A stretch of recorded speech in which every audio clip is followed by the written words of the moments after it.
Morning, everyone. Today is the 16th, and I have a whole series of news for you and a little bit of discussion regarding Henges.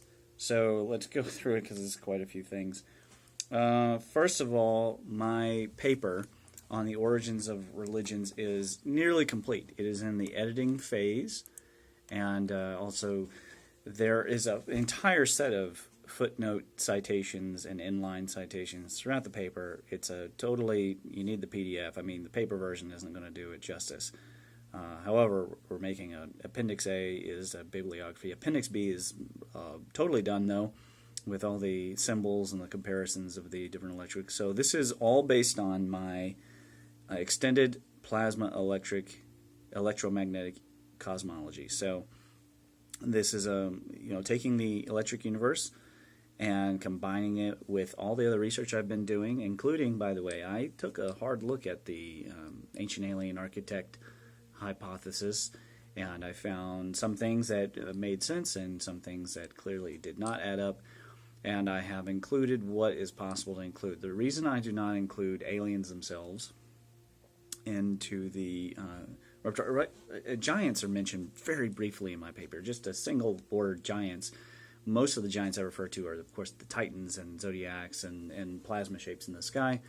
However, there is substantial biological specimen evidence of giants that's been found worldwide. So that is something that has to be included, and there is an explanation in a separate video I can do as to why they would exist and why they don't exist any longer. However, aliens are, like black holes, not a scientific hypothesis. You can't prove or disprove the existence of them. Well, I guess you can sort of disprove the existence of black holes, but you really can't prove them. So, it's just not, it didn't make it into the paper, it didn't make it into the cosmology. The thing about EPEMC is that it enables us, by extending the timeline, to really form a lot of papers. So I have other papers planned for that. You may be wondering, what's the status of the other papers, including the one for the extended plasma electromagnetic cosmology?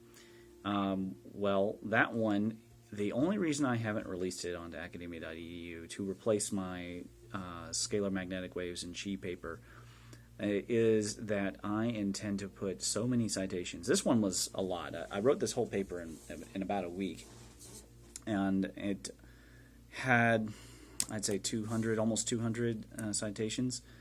That paper, when I start inlines, everything will be clickable, and that is going to probably be more like 1,000. And yeah, I haven't started putting those in, but this paper went a long ways into actually adding those, and so now I'll be able to go back and do that. I can't yet because I have some things going on in my life, but I promise that the EPEMC white paper will be released, and I will publish that one on academia.edu.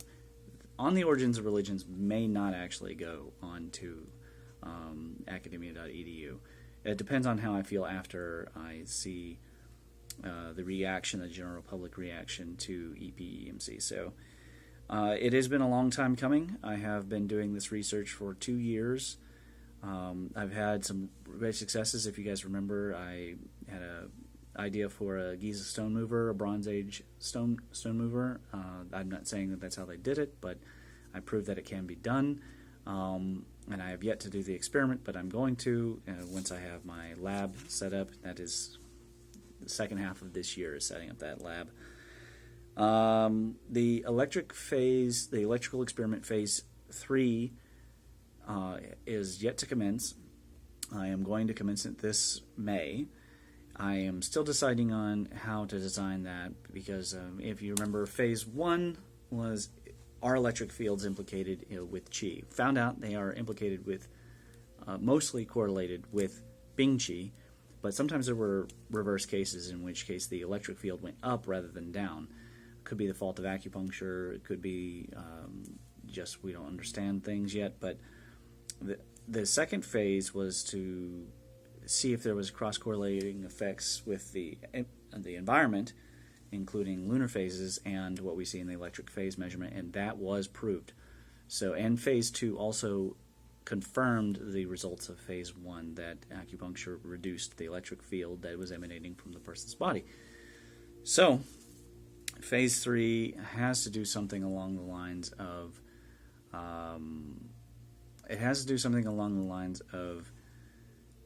reconfirming the environmental effects, and then getting very specific, and also with the solar wind, and also I would like to tighten the controls and have a lot more examples of Toina and cupping. I may not do every modality this time again, but the ones that showed promise in terms of the effect on the electric field in phase 2 will go in there. Now, however, there are on the Origins of Religions 2 links to graphs from phase 2, so you can enjoy the preview there. As for the third paper that is in hiatus, I'm a little embarrassed about it, because the plasma petroglyphs paper is the one that's most important to me. It's the one that... here's the problem. I reached out to plasma physicists from the Sapphire Project, and he didn't know what to do. He just said, read Dr. Pratt's book. Well, okay. I'm very rusty as far as mathematics is concerned. I did some mathematics, but I'm very rusty there. And I reached out to a UK high-energy physics professor, and he didn't laugh at me, but he didn't call back. I've reached out to Wall Thornhill, and it's just gone into a vacuum. No help at all. So the calculations as to these thunderbolts are hanging with what you see in the presentation, and the presentation is linked to on the Origins of Religions, so you will be able to click that and see those calculations. I am confident with the math in those.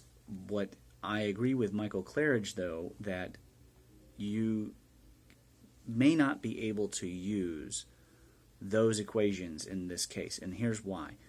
The Earth's atmosphere is actually multi-layered. I don't know if you guys know about this, but there are different spheres, for example, the stratosphere and the ionosphere and the troposphere. And these different layers they're all plasma sheaths. And those plasma sheaths, I mean, they happen even in the atmosphere here. You can see the clouds are different, each layer. They all change the voltage potentials and the permittivity as they break down. The paper's relying on the permittivity of free space, so just getting from the quarter distance to the moon to the upper atmosphere of the Earth. But realistically, that is not what's necessary. So I may need to actually talk to a person like Dr. Anthony Peratt himself to do these calculations. Now, why do I want to do these calculations for plasma petroglyphs? Some of you may or may not know this, but I have a megafauna extinction theory. It was, of course, not originally my theory. It came all the way back from Thomas Jefferson's time. However, I appear to be the only one talking actively about the actual mechanism that testimony around the world said led to the extinction of these animals. So it's kind of important to me, and it's an interesting thing, because we're doing this on the Origins of Religions. I was taking a look at Henges. Some people may know this, but they found a whole series of new Henges in the Amazon. And there's also some large structures that have concentric circles in nature, such as, if you want to Google this, the Eye of the Sahara, and that's in Mauritania. The thing is, my research is showing that these Henges are they're anode discharges right there on the ground. Basically what happened was it formed a crater, heaped up a little bit of dirt to make the outer rim of these Henges, like the one we see here in Lexington at Mount Horeb. And then at the end there was a crater rim discharge, which is really common. If you look on the moon or on Mars, they're all over the place. And even here on Earth, the Mott of Anakate, you'll see it in the paper at the very last page, I think, actually. And then that crater rim discharge, so after time, those started to erode away. The people came in and, worshiping the gods, piled new dirt upon these Henges and left an opening so they could walk in. And we see these hinges. We also see them in the glyphs on the rock art. And if you haven't bought Rock Art of Kentucky by Fred Coy Jr., please do support local authors who do excellent research. Without that book, I could not have come into my own with the Electric Universe and then further, and to help you guys with the origins of religions and the origins of science, because that book made it real for me. That book gave me the evidence. You hear, it's easy to hear about Rongo scripts in Easter Island, or about, plasma shapes and references in Sitchin's book in Sumeria. It's another thing when you go and you pull it off your shelf, and you just pull that off and you open it up and boom, they were right here. And then to go visit Mount Horeb and to feel the remaining charge that's there. There's a little bit. I mean, it's not obviously like it was. But people, I had a woman come here who's been to that, and she'd been meditating out there, and orbs came up out of the ground. They had to leave. Their teacher said, we got to go right now, because these orbs come out of the ground and were coming towards them, and he was trying to keep them away. They were going to attach to them. So, there is still, remain to this day, charge within the earth that comes back from the age of the gods. Another thing I wanted to talk about, various new projects. I already mentioned the Phase 3. The laboratory is going to be my big project that's not at Blue Lotus. It's going to require some help, and I would like to ask for your help in this project, in acquiring equipment, used science equipment, really anything that for kids. Also, old microwaves, old televisions, especially the big screen ones that I can get the lenses out of. Anything that could be ostensibly helpful in producing an electrical laboratory.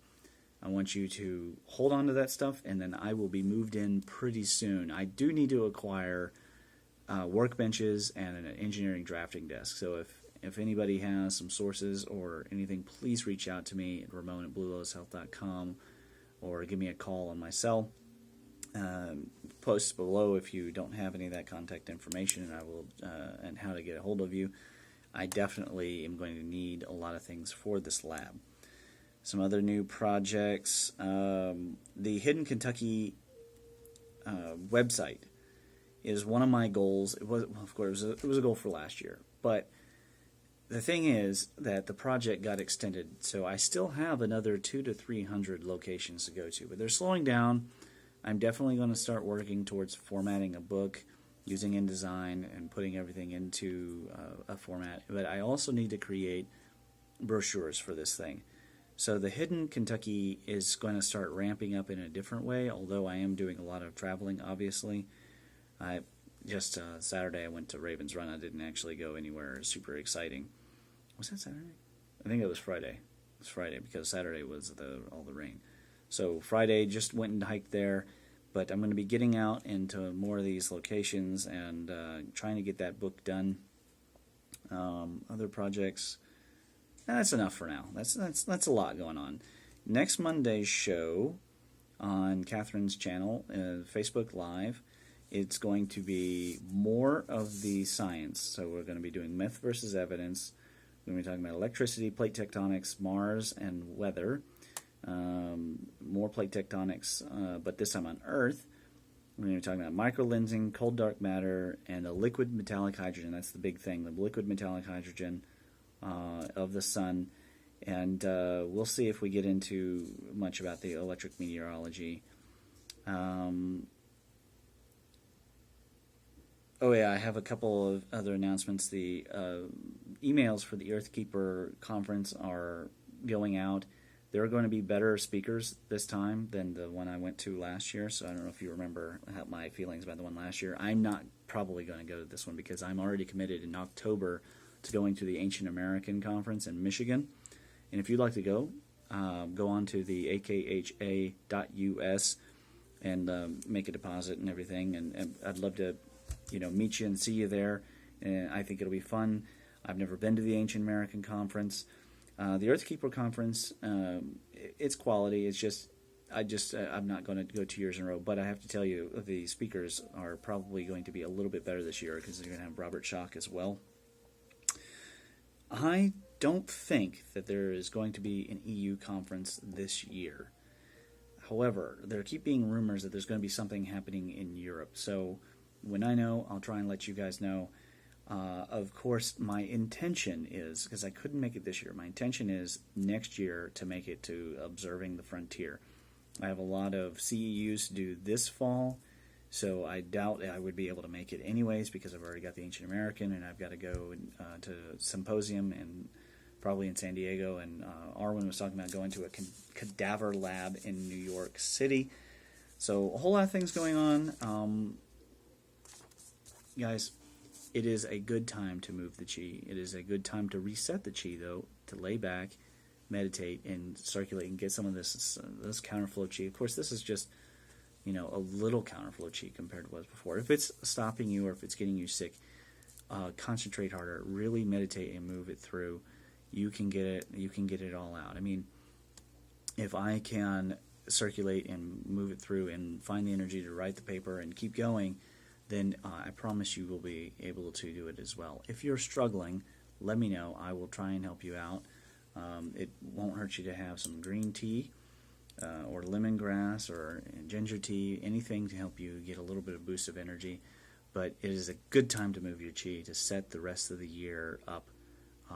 And that's just my opinion. Of course, you might have your own energy management systems and things that you're doing to improve your own energy.